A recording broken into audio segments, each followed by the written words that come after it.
Hello and welcome to a long-awaited edition of the trials of obtaining a PhD.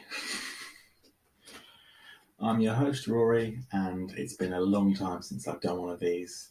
I can only apologise to my avid viewership of what I assume is about 3 for being a little late on this edition. I had plans to record it much sooner, but unfortunately, as I will brief you later, events have conspired against me and rather intruded on my intentions to record more episodes. Hopefully, that'll be fixed going forward. I guess we're always going to have teething problems, especially this first year.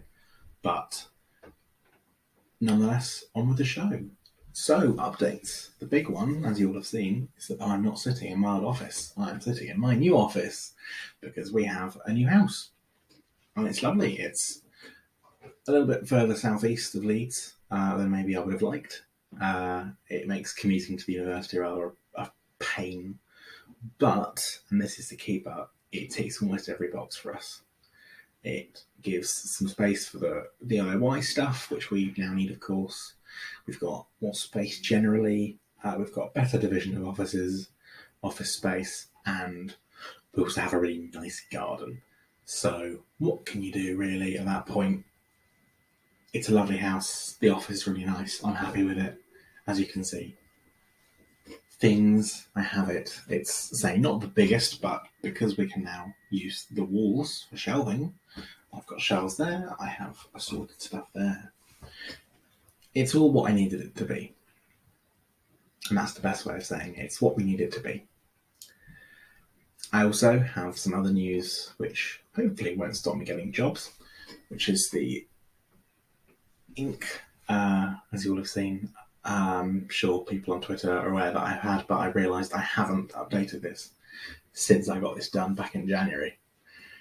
And yeah, I've got a couple of small things. It's the Tolkien estate symbol because for me, Tolkien's works have been instrumental in my youth, but also my, I think, perception of the world in general. I think the way he described things is always so wonderful, and were I to go on desert island discs, I think my book would be The Hobbit.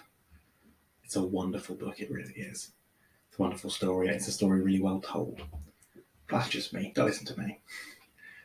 I also have got a small quote from a letter that he wrote. A fan wrote to Tolkien asking for more information about him because he didn't expect it to be so big. He didn't expect it to do so well. And he responded with a couple of bits of bobs and also included what creature he would be in Middle-earth. And his answer was that I am, in fact, a hobbit in all but size. And I think that's something I really identify with. His particular focus is, good food, good company, the green mushrooms, ornamental waistcoats. For him, that is an ideal world. And actually, that sounds like a pretty good life to me. So that's my second update. I have also been rather busy with university societies outside of academia. I have been enjoying my time playing in the university big band, which has been really good fun. And last time I did this, my hockey update was that I was hoping to be able to begin playing. Thankfully I did. I am still doing the sort of post-season, sort of training sessions. But I was able to play at the University League national competition in Sheffield in April, which was amazingly good fun, and I was glad to be back doing a sport that I really genuinely enjoy. And it's a nice way to get active and be getting back into that. That's the biggest thing I'm struggling with at the moment in general, is being active, because when you work at your desk all day, you don't really stand up. With that said, academia is what you're following me for, is the updates on my quest to become a doctor, which is certainly progressing. My big struggle this last term and a half, for the last 5 months, has been reading, which I know as a PhD I should be good at, but actually being on top of everything, and there is a lot of reading to do. I keep discovering new things. I mean, this week I've discovered another 4 things I need to read, which includes a master's thesis and another 3 books. Actually, it's another 5 things in that case because there's another article I need to read as well. And of course, I can't be doing that every day. It's not practical for long-term work. So I think, feeling a bit overwhelmed by the amount of work I need to do, but we'll come back to that in a bit. I also, thankfully, have had some fun opportunities to research, and I am very lucky that I have family who live near London. So I was able to go and spend 2 weeks studying at the National Archives back in January, which was good fun. I recovered a lot of information, and some of it has been published before in various capacities. It's good to see the originals, of course. Some of it is completely new, and it's been really nice to confirm a number of things that I thought but didn't know, and now I have a better idea. I'm not quite knowing yet, but I'm getting there, which has been really lovely. And that trip partially informed some writing I've done. It's been so long since I did this that I actually haven't done a proper update regarding, and I cannot be too specific yet, but the writing that I've done is getting there. I was able to receive some wonderful experience of the peer review process back in January, February, which was, yeah, an experience. And that's the best thing I can say about it, because I don't mean to be critical of my reviewers at all. I genuinely really appreciate their feedback. What I think I hadn't appreciated is that when you get feedback from friends, from family, you say, oh, can you have a look at this? There's always an understanding that actually they aren't going to be too harsh because they're your friends, they're your family, they care about your feelings. With reviewers, it's nameless, so there's not a person behind that in the same way. And so the comments I had were far more, I think, insightful than maybe I had realised they would be. And it's been really good to have had that and to be able to work forward on that now. So hopefully I will have some news on that shortly. That would be nice, wouldn't it? So that's a big update, really, is my hopeful, soon to be announced news regarding that. I also have been rather lucky to be elected the student representative for the Society for Army Historical Research, which I'm really looking forward to carrying out the duties for that. And the duties are, I think, a little more nebulous than when I've done some jobs similar to that in the past. Not in a bad way. I think it's good that it leaves it open for me to have my own impact on the role. And the society is a wonderful society. It really does further the study of British and Commonwealth military history, and that's the way they frame it. It is British and Commonwealth, and I'm genuinely excited to be doing some cool stuff. I think the concern with organisations which are not run by any specific demographic is that maybe they, not intentionally, but stuff maybe isn't as catered. You find it in a lot of different walks of life, different hobbies and different interests, and postgraduates in the academic world are unfortunately one of those who don't tend to have as much representation on events panels, on committees in the same way. I'm not saying they don't. I think there is definitely a really good, healthy proportion of PGRs actively involved in stuff. It's just nice that I can sit on the council and be the voice for them in this context, which I'm really excited for. So that's good news. The big academic news is sort of what this first year has been building towards, is my transfer. Some call it the upgrade. I've heard a scientist call it the end of first year checkpoint. And actually, that's a pretty good description for it. It is basically a checkpoint. It's a chance to take a view of what I've done. Have I furthered the project? How am I going to further the project? And what have I learned about the project that I can use to inform my decisions? So I have to produce a sample of my writing. I've produced a 10,000 word chapter on research, which I'm genuinely really happy with. I've discovered some really amazing stuff, and I've managed to use quite a lot of what I discovered in January from the National Archives in this chapter. So it's, I think, gone really well. I've got to do a bit of editing, unfortunately, as is always the way. We were informed a little late about the specific word count requirements. And unfortunately, that word count requirement has meant that I need to find 1,000 words to get rid of somewhere. And 1,000 words is not a sentence or two. And it's a shame because when you create any piece of work, in general, any art, you don't want to get rid of any of it. But then someone says, oh, well, can you make the canvas a bit smaller, or can you take this out, or can you cut 1,000 words? So we'll see how that goes with getting rid of it. I've asked for help with some friends. We'll see how they go.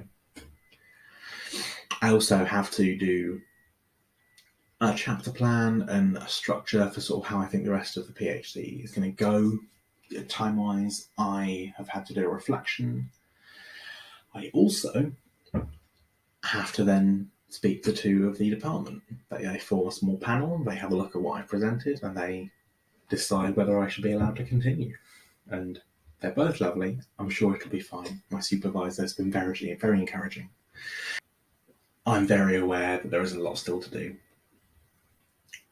in terms of reading and understanding and getting a sense of what I'm actually looking at. As an example, my supervisor jokingly said, well, it's not like they're going to ask you to detail the War Office. And that's a fair point, but if they were to ask, I wouldn't have a clue. So there's a lot still to do, which I'm excited for, but I am also apprehensive of. Possibly I will have a very different perspective when I finish. I've been told by everybody I've spoken to who's done it is that it is just a friendly chat, and I'm sure it will be. But this is meant to be an honest reflection of my process of actually doing my PhD. And for me right now, when the word Viva was used for the first time, it was not a particularly pleasant experience. So we will see how it goes, and I will report back, I'm sure, with lots of detail. But that's the big step for me now. And that sort of leads me on to the last 5 months and sort of why I've not been as present with this as I had promised, and as other people I know who do this have been. Possibly the biggest reason is that when you start a project, any project, and especially something like a PhD, there is an awareness that you are the one doing it. No one else is doing it for you. It's not like it's undergrad and, you're being taught things and you get check-ins regularly and, see people every week. It's not that kind of game. And I'm sure there are academics who will be rolling their eyes and touching their head and going, oh, well, you know what you signed up for. And that's fair. What I think is very hard to appreciate until you start is you have an idea of how much you need to do. And then you go and find some more stuff out and then realise there's more to do. And then you go and find more stuff out and find there's more to do. As an example for me, I've discovered a number of records that the Jersey Heritage Archives have, and Jersey's in the Channel Islands. Thankfully, they've taken photos of these court records, which means I don't actually have to go down there, but they are in French, because the official language of the Channel Islands is French. Well, legally at least. The legal French isn't, there's some vocabulary differences, but it's French. I do not speak French. I especially do not read French in an 18th century hand.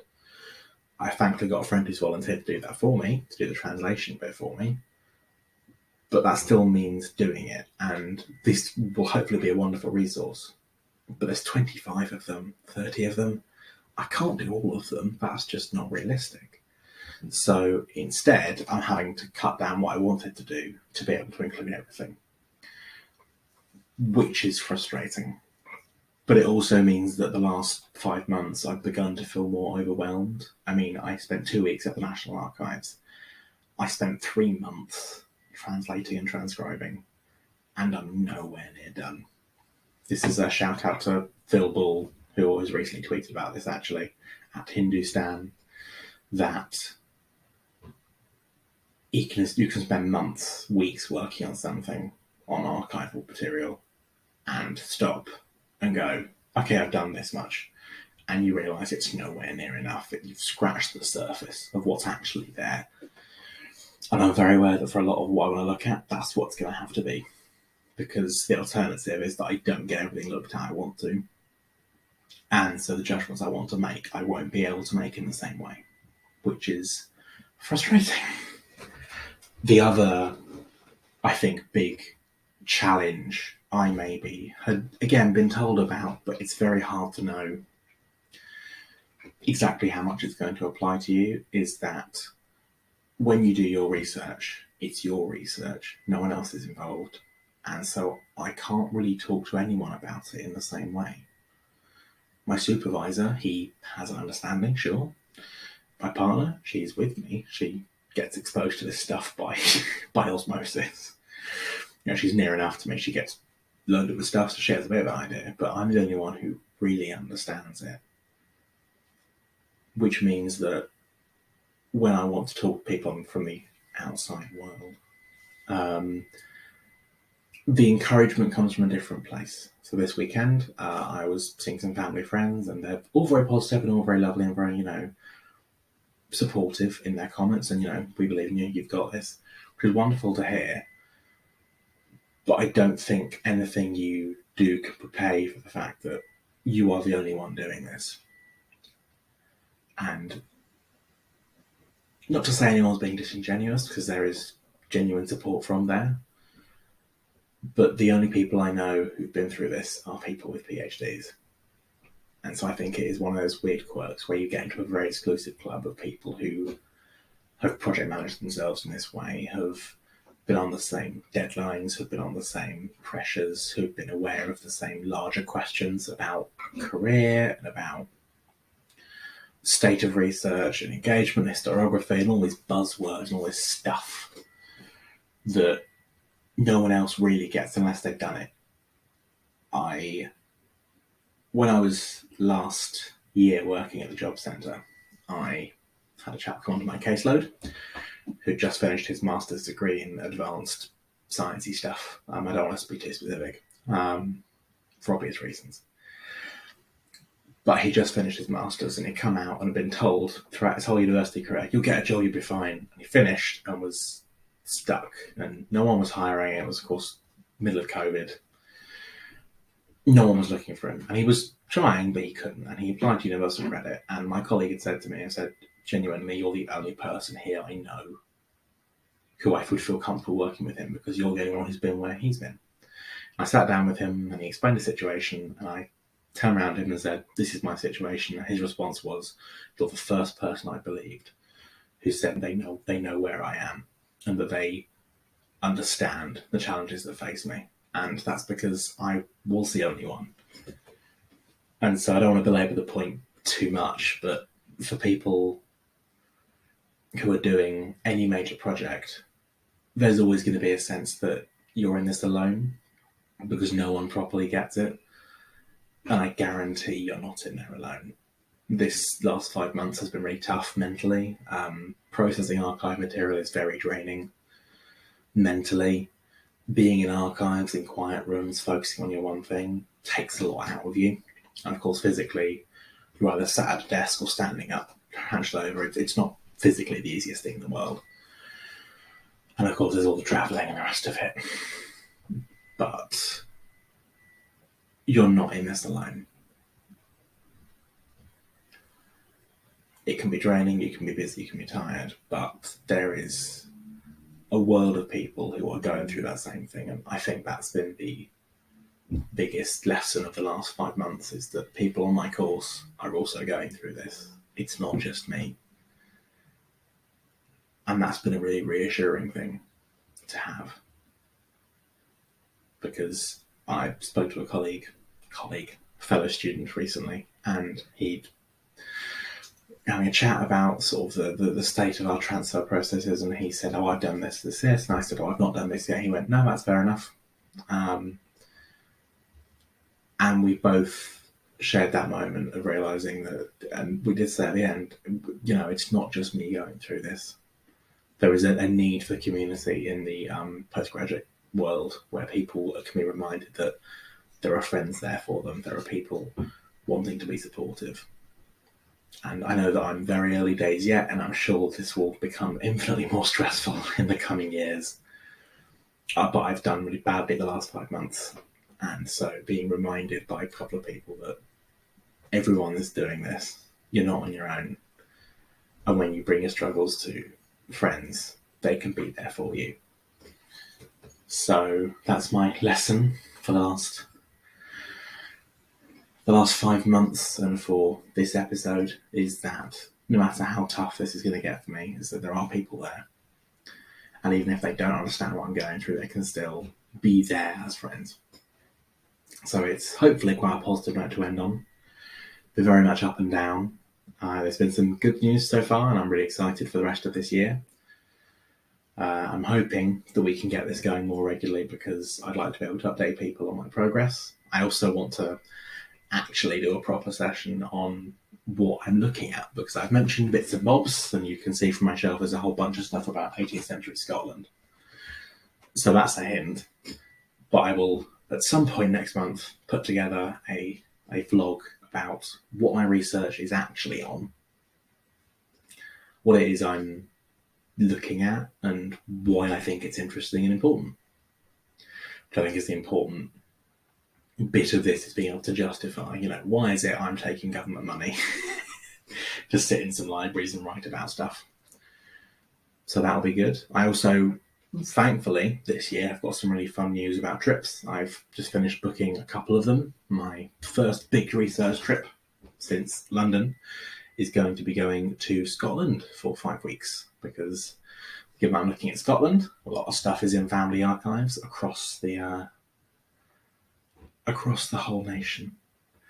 And so we've got lots of driving to do. Well, I don't, my partner does, because she's very happily going with me. The joys of working from home is that people can work from wherever.